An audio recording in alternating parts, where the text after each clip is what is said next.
iOS 16.1 has finally been released. So let's talk about what's new. It is iHardy on YouTube. So the first thing I'm going to talk about is the build number. It is 20B82. Yeah, that's the final build for iOS 16. Yeah, and as you can see, it includes improvements and bug fixes.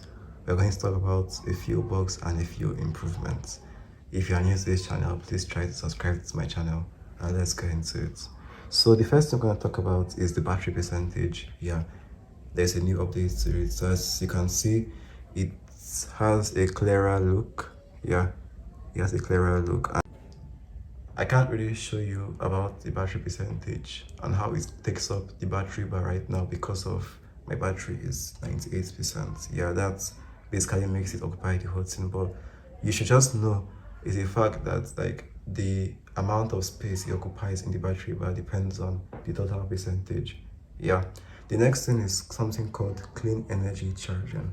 Yeah, it's available in the US and a few other countries in the world. Yeah, and what it does is Apple tries to reduce a carbon footprint by selectively charging when lower carbon emission electricity is available. So we don't really know how all this works, but I guess we'll see more about it in the future. Yeah, so the next thing I'll talk about is the bugs that have been fixed. So the lock screen bug in music, when I try to go into a music player, let's try this. Yeah, it's smooth. Yeah, very smooth. I mean, it was quite slow before, but now it's a bit better. So also the flickering of the screen has been resolved. Yeah, also the flickering of the screen has been resolved. Flickering in the sense that like when your brightness is around this level or lower, you'll see some kind of flickering on gray backgrounds, and like backgrounds that are not whitish, the ones that are close to dark on the color scale. Yeah, and it was affecting people's eyes on our iPhone 13 and iPhone 14 series mainly. I didn't really hear it. So there are things that range from like satellite connectivity. Apple is still working on that. It isn't like functioning properly, but it's still there. There's live activities in the lock screen. That I'll talk about that later. But just know it's there. Some soccer apps support that already.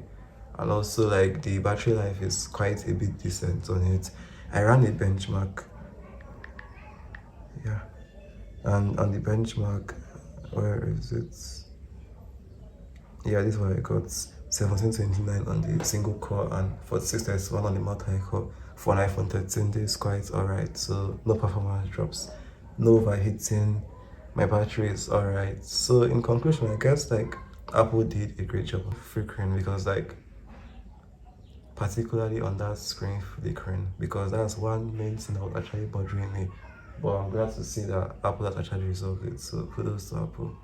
I guess you'll see more features on iOS 16.2.